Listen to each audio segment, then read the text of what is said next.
Welcome to Real Life Mentoring, where we explore real life issues to help you make an authentic difference in the world.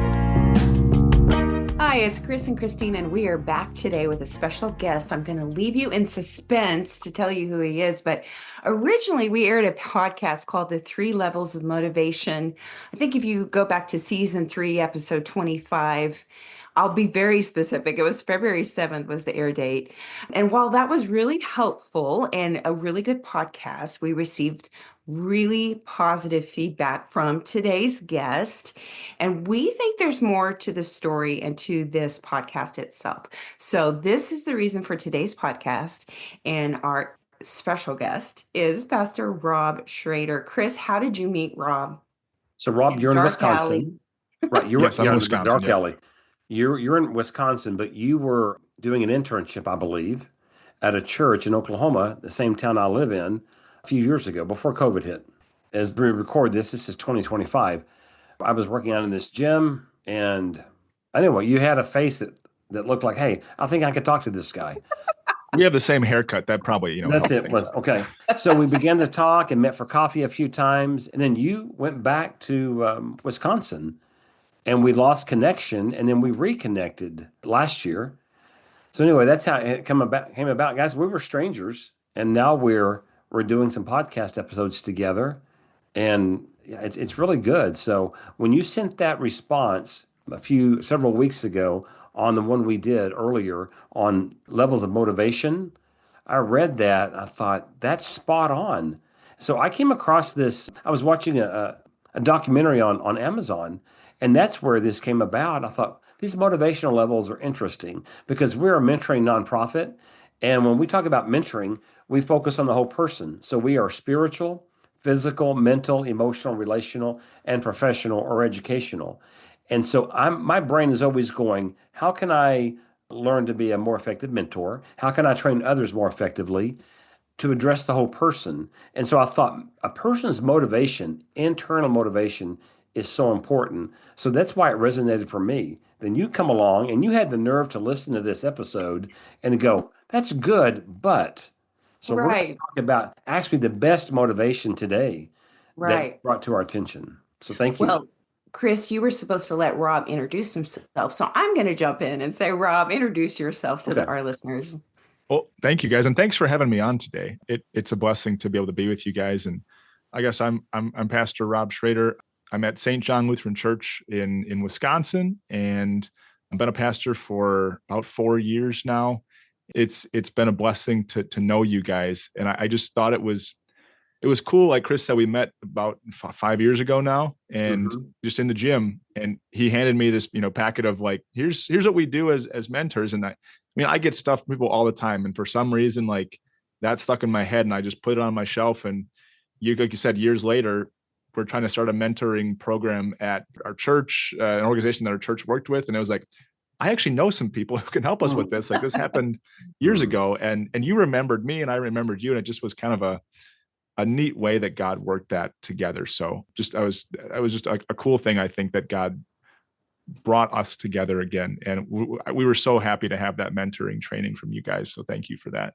This is good for us too. So yeah, thank you.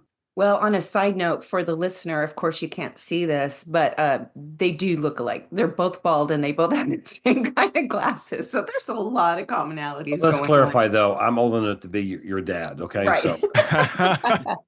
And I shaved my beard a couple of weeks ago. So okay. Yeah. But I didn't have any gray in mine like you do, Chris. So. Okay. Wisdom. That's wisdom, Rob.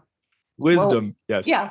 Let's review these 3 levels of motivation that prompted today's episode. Like Chris referenced, he was watching a documentary. It's called Beyond Weight Loss by Keith Klein, who's a certified clinical nutritionist. He talked about 3 kinds of motivation.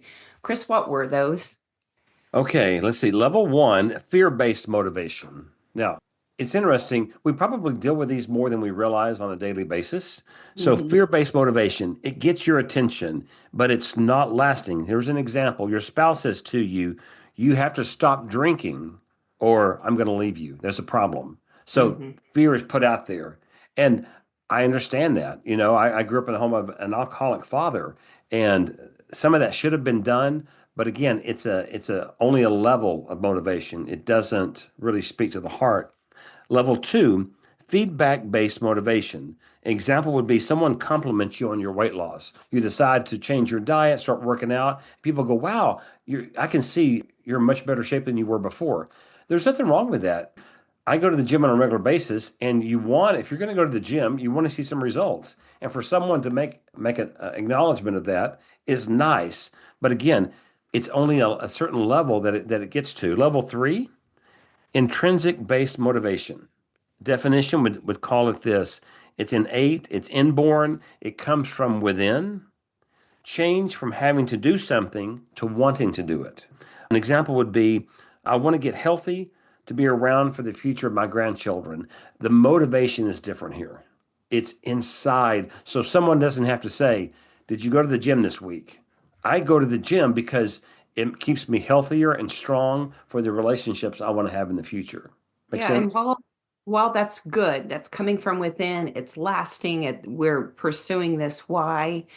This where Rob steps in, and his feedback was really how we now ascribe to his thought too about a motivation level that was missing. So Rob, we're just going to let you jump in and tell us about this 4th level of motivation. Sounds good. So first, I just want to say too, like I don't have any training in psychology or motivation. It just occurred to me, based on my studies of the Bible and things like that, that there is really another level of motivation. And I called it love-based motivation, I guess. And the way it's different than the other ones is all the other ones come from kind of self-serving reasons. Even the intrinsic motivation, you're doing it because you have some desire in the future to have health for your grandkids. Right. But it's still, in a way, it might be others serving to an extent, but it's also still kind of self-serving to an extent. And really, I think that what we see when we see Jesus and what motivated him, and then when we see what we're called to do as Christians, we're motivated, and he was motivated by others. It's something outside of ourselves. And I called it just love-based motivation. It's a love for someone else that motivates you to do what you do. And I guess Jesus is the perfect example of this. He had everything as God. He's in heaven. Things are great. And yet he loved mankind enough to come to earth and die on a cross for us. And that's powerful, just to think that he could be motivated by you and me and loving us, even though we're sinners and we've hurt him again and again. He was still motivated by that, to love us to the extent that he would come and die for us. And then he tells us to do the same thing, to actually be motivated by his love for us, and then to love him so much that we go and we selflessly serve him by serving others. So I pulled out, I guess, kind of some Bible verses that demonstrated this. Is that okay if I read a few of those? Oh, yeah. Please. Yeah. I guess the first one is one that a lot of people know, John 3:16. For God so loved the world that he gave his one and only son, that whoever believes in him shall not perish, but have eternal life. So what was the motivation for God to send his one and only son to die? It was that he loved the world. He was motivated not by some desire in himself, but rather a desire for us to be saved. So he loved us and sent his son. My personal favorite Bible verse is Romans 5:8. It says, but God demonstrates his own love for us in this: while we were still sinners, Christ died for us. And I like this one even more because it gets at kind of the ridiculousness of what God did while we were still sinners. And sin at its core is really us offending God, us hurting God. God should not love us because we have shown him that we don't love him again and again and again. But he demonstrates his love for us in that even when we were sinners, he still sent his son, Jesus Christ, to die for us. And again, he's motivated not by some action that we did for him, but simply, totally, completely by the love that he has for us that we don't even deserve. That, I think, is the quintessential example of this love-based motivation. Okay. He's simply motivated by how much he loves us. And then the Bible talks a lot about how we're supposed to be then motivated by God's love for us to go and love others. Probably the quintessential verse for that is 1 John 4:19. We love because he first loved us. So he loved us first, and having been loved like that, we fall in love with God. And when we love God, God tells us that we love him by actually loving other people. Another example is 2 Corinthians 5:14-15. For the love of Christ controls us, because we have concluded this, that one has died for all, therefore all have died, and he died for all, that those who live might no longer live for themselves, but for him who for their sake died and was raised. It's Paul can be a little confusing sometimes, but I mean, what that essentially is saying is that now that we know how much God loves us, his love for us controls us. No longer do our selfish motivations control us and direct what we do as people, but the love which God has for us, that controls us. That is what motivates us. So in this love-based motivation, our lives are centered around and controlled by the love that God has for us. And so we go and we actually die to ourselves. Paul says we die to our own interests, and motivated by the love that we have for God, based on the love that he has for us, we go and we love other people.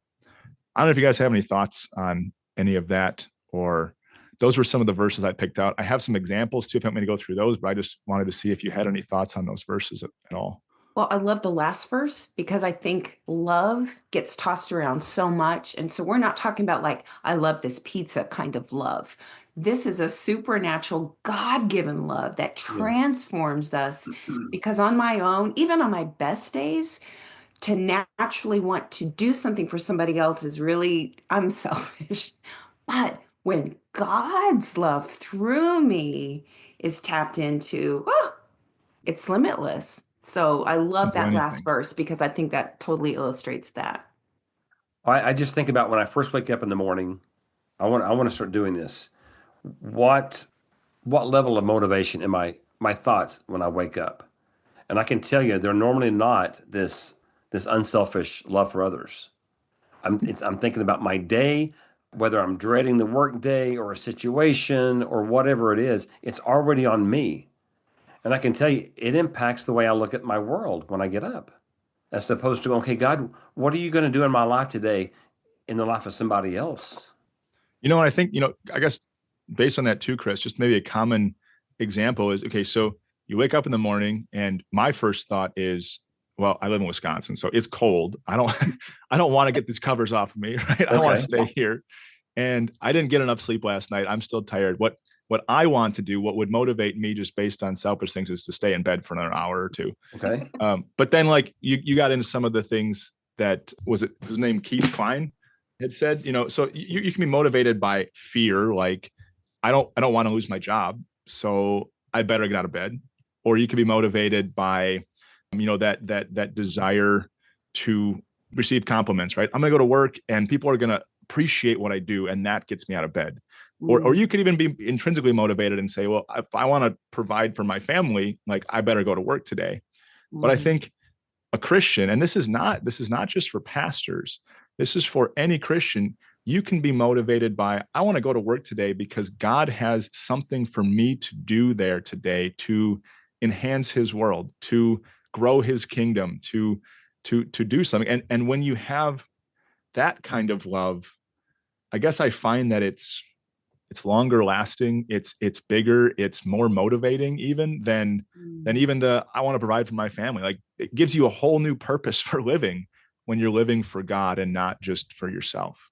I want to ask you, okay, you've been a pastor, and so you preach and teach pretty much every week, correct? Yep. Okay.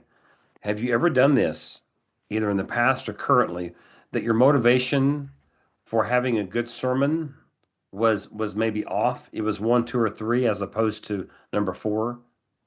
Absolutely. I guess That's shocking. Wait, Pastors are people too. the reason I asked that because I was a pastor years ago, and I remember, and I look back and I go, really, I thought that way, but I did. So there's no shame in it, but it was my reality. I remember getting up and teaching and preaching, and I based the success of that message on the number of people who would come by afterwards and say, Chris, that was so good. It really spoke to me. And I didn't see anything wrong with that.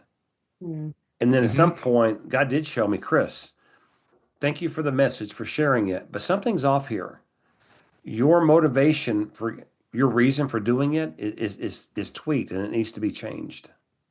Yeah, I guess I can't think of a specific like instance where like that mindset changed, but I have become very aware of that in the last couple of years as well, where I I need to not base the quality of the sermon, again, like you said, based on how people say that was a really good sermon or that was a really bad sermon. But rather, am I just speaking what God wants me to speak out of love for Him? Yeah, I try so hard to guard against that in so many aspects of my life. And I guess one thing I try to do too is when somebody says, "Oh, that was a great sermon," or "Thank you so much for helping me today," or whatever, instead of saying, "Yeah, hey, it was awesome," right? And just say, "Glory be to God," because I'm doing this for Him. And the more I remind because I forget that really easily. The more I remind myself this is for God's glory, it actually helps me to start to live in that love-based motivation more than those other three types of motivation. I We're no love that. different as mentors. We'll have people we mentor, and and I understand it, but we will have mentees say, "Man, Christina, you've really impacted my life," or "Thank you so much for helping me with this," and that feels good. It really does, and I want them to say that because they have been changed, right? They've been impacted, but I don't want that to be my motivation for doing it. I want it to be because I care about them. And actually, Mm-hmm. God gives me a love for them. And you learn that over the years.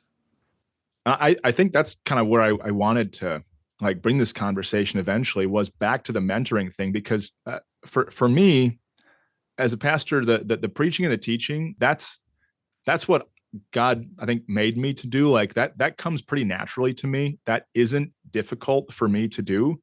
What is difficult for me to do is the mentoring piece. But I think that's an equally, if not even more important part of not just being a pastor, but being a Christian in general. And where I have to continually really remind myself, why am I doing this? Why am I spending my Saturday evening with this person and not with my family? Why am I taking this phone call at 3 a.m. when I'm really tired? Why am I spending so much emotional and mental exhaustion and energy just trying to deal with this?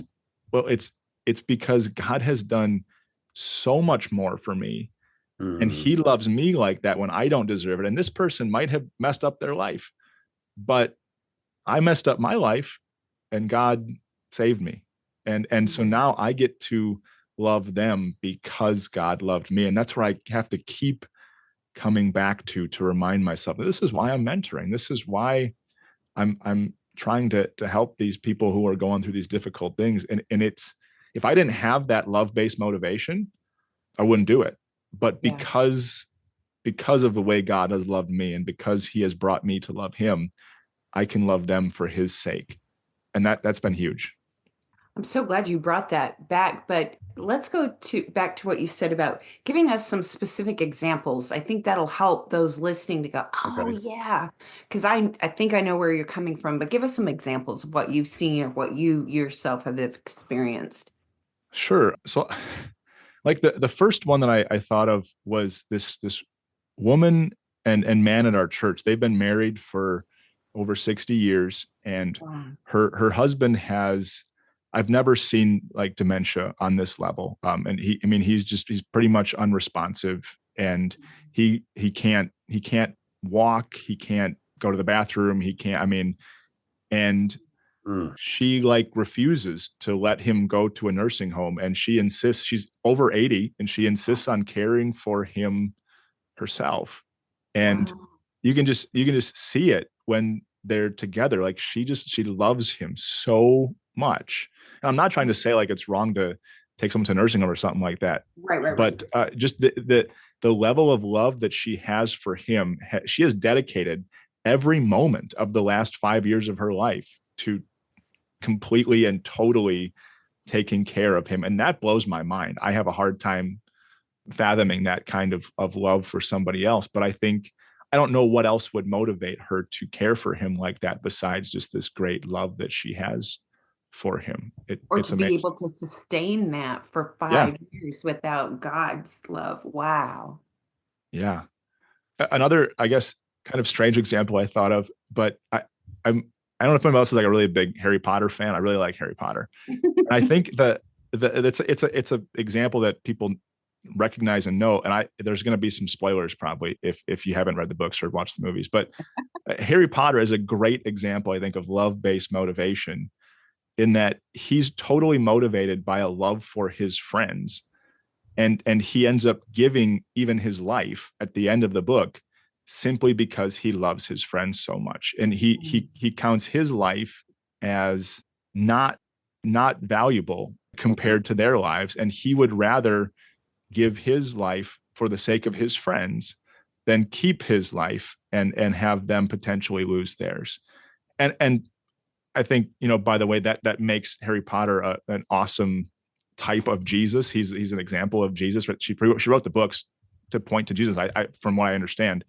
And I just think that's a perfect example of how he was motivated to even give his life out of love for his friends. And you could think of a number of, there's a lot of, military stories and things like that. People do the same thing. They'll jump on the grenade. They'll take the mission to preserve the life of their friends, even though they know they're probably going to die from it. And I guess just the final example I came up with, and was going to kind of already talked about, was just in my own life too, because ultimately I can't know what other people are really thinking or what really motivates them. But I can say without a doubt, even though I'm totally imperfect at this, like I sometimes am motivated for the wrong reasons, but I know I would not be able to do as much as I do as a pastor without having that motivation from God. That's really, it's big in my life. It's huge. And I know I couldn't do it without coming back to, man, but God really loves me just ridiculously, amazingly, astoundingly. And that's then what can drive me to do the things that people say, that's pretty weird that you're doing that. That's kind of crazy that you would go that far to help somebody. Well, I'm not doing it for me or even really for them. I'm doing it because Jesus loves them and he wants to show his love to them through me. And his love for me then is what motivates me to do that. And again, I'm not trying to say I'm really good at this. I mess up a lot, trust me. But I do know that that's where I try to find the motivation to do some things that I do. And not just as a pastor, but as a Christian, I guess.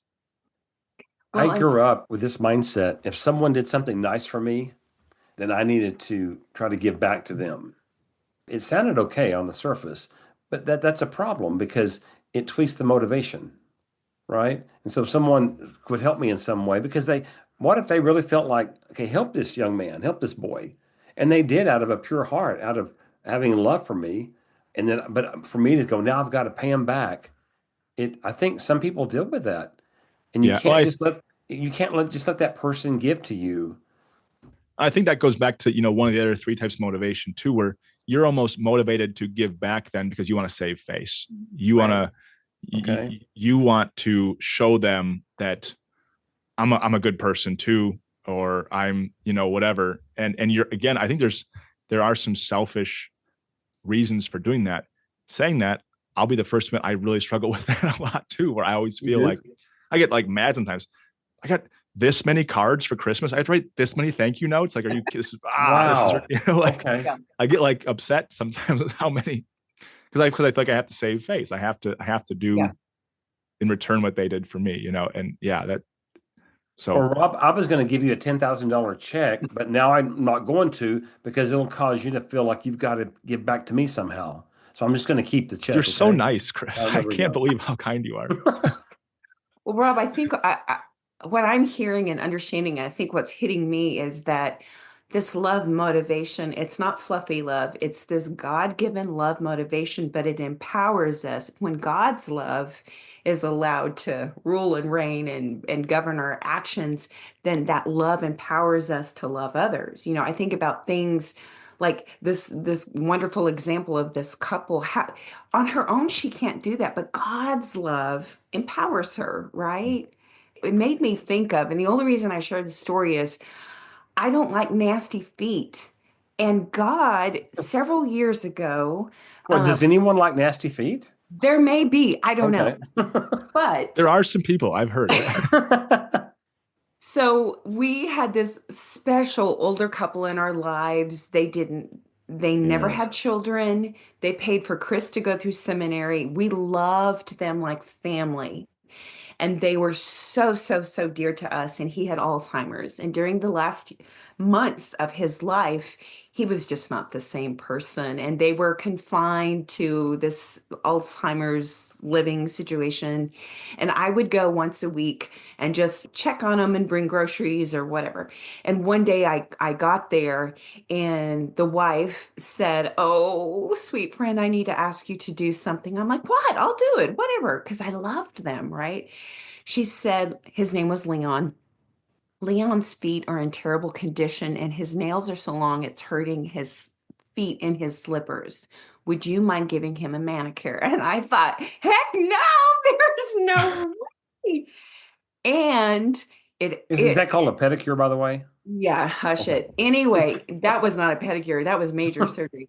So I said yes, like Mm. with throw up in my mouth, but it was, Rob, it was a spiritual marker for me because I didn't want to do it, but I said, "Jesus, you would do this for him, and I belong to you. I want to do this." And oh, I began to wash his feet and clip his toes.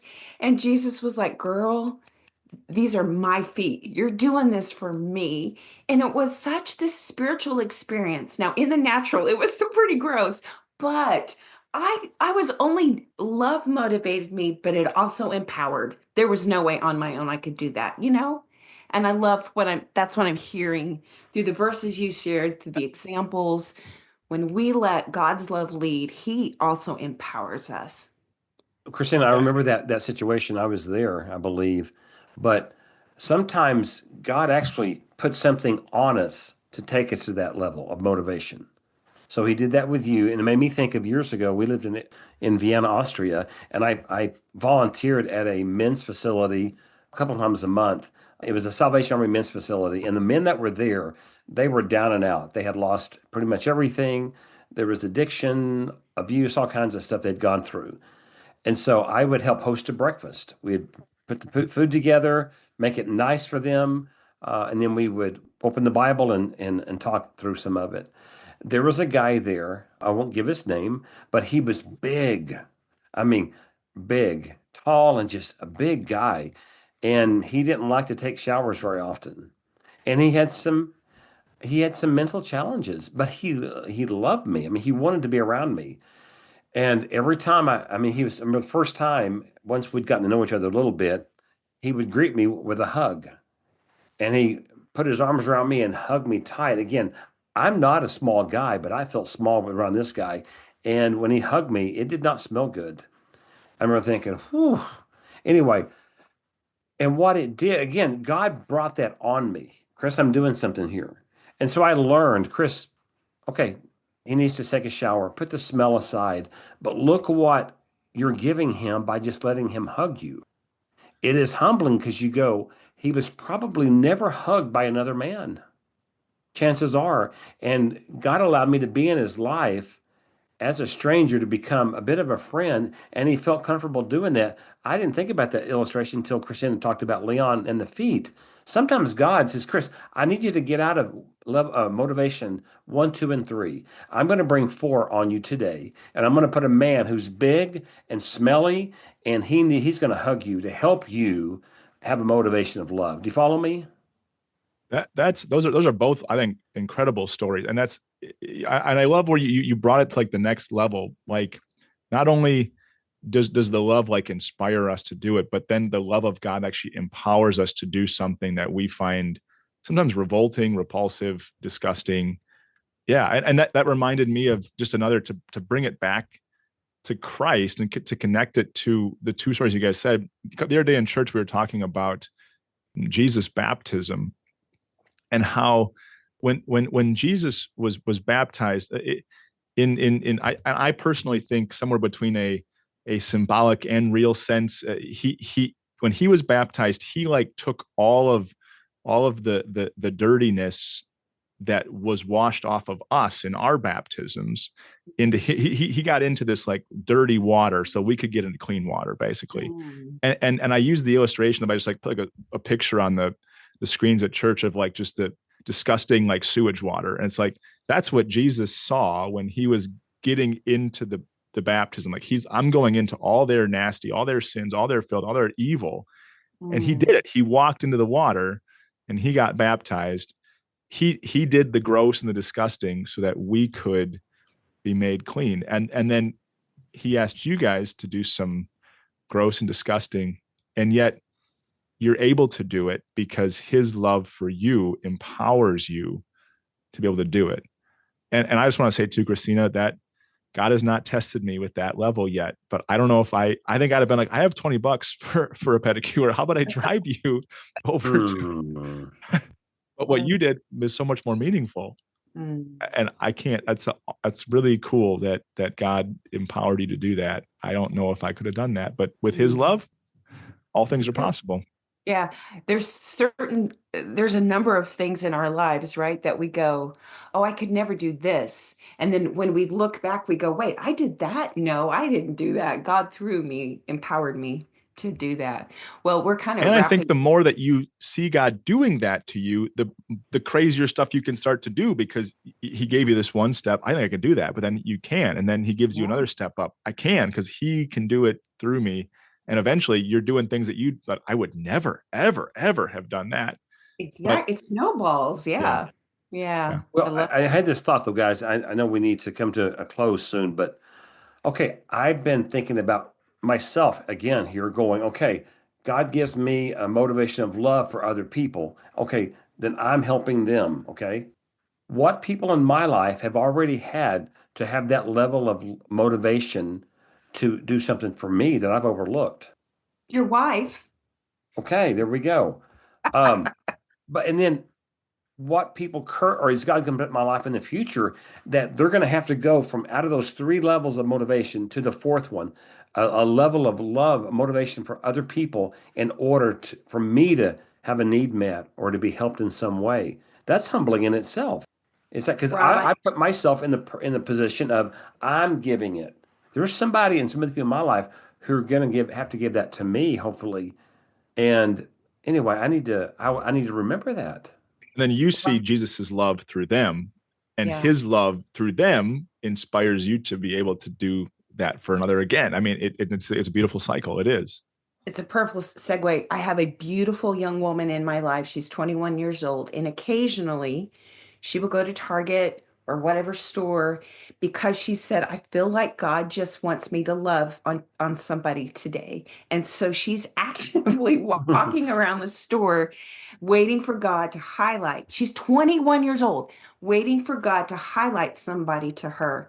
So she told me it was Easter Sunday. She went to Walmart. She doesn't frequent Walmart. You know, if you're 21, you go to Target, you don't go to Walmart. But Target was closed. She went to Walmart because she needed something, but she also felt like God wanted her to minister to somebody. So she's in the beauty department, and there's an older woman. She said she was my age, the older woman, and God highlighted her. And she told the woman, hi, I'm just shopping around, but I also asked God if there was anybody who needed prayer, I'd be willing to pray for them. Is there something I could pray for you about? And the lady paused and she said, yeah, my 24-year-old son died 3 years ago, and I'm still having a hard time. She said, it's torn my husband and I apart. We're now going through a divorce. and I'm struggling. This woman just shared this with this beautiful 21-year-old girl. And right there in the beauty department, she prayed Mhm. for her. That girl empowered. I'm like, God, I want to love you so much that I can't, it just oozes out of me when I'm in Walmart. Isn't that beautiful? Ah, That And is I can tell beautiful. you, this young woman, I know her as well, and her motivation was pure. She didn't good. go in there to be complimented. Oh, you're so brave to do that. She listened to the Lord and said, I need you to love a stranger enough to go up to him, and I'm gonna work, but I need you to open your mouth and ask these things. And who would have thought that she would have shared something so heavy and amazing, the loss of an adult son. But I think that just illustrates when love, God's love, motivates us just to, I mean, I think we could spend all afternoon talking about these examples, how it empowers us, but there's fruit from that, right? That woman experienced the fruit, the love of the Lord. I experienced fruit of going, God, I want to, share your love. I just think this fourth motivation of love, the ripple effect is profound when we operate in that kind of motivation level. Yeah, Rob, like you said, it always, then they have the opportunity to having experienced God's love to go and share that love with somebody else.